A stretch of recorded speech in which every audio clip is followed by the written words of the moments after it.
la France va agrandir l'Algérie en reniant sur le Maroc. Le Maroc, qui est un État qui est plus que millénaire.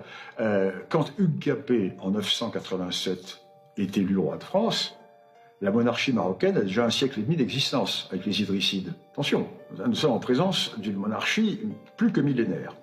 Même s'il y a eu des dynasties qui ont changé, mais c'est plus que millénaire. La France va donc élargir l'Algérie en grignotant le Maroc. Des régions, les régions sahariennes par exemple, Colombéchar, c'est une zone algérienne.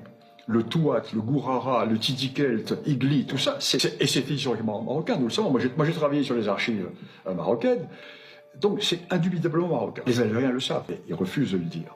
Bien sûr, ils n'ont pas accepté de perdre une partie de leur territoire.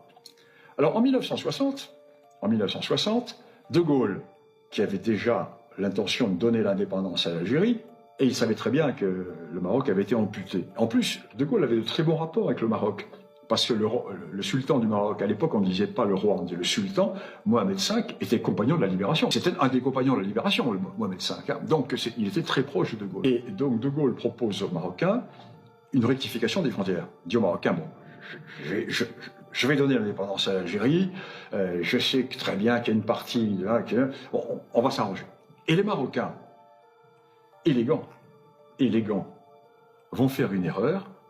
Les Marocains vont dire, non, on ne veut pas s'arranger avec vous qui êtes le colonisateur sur le dos de nos frères algériens.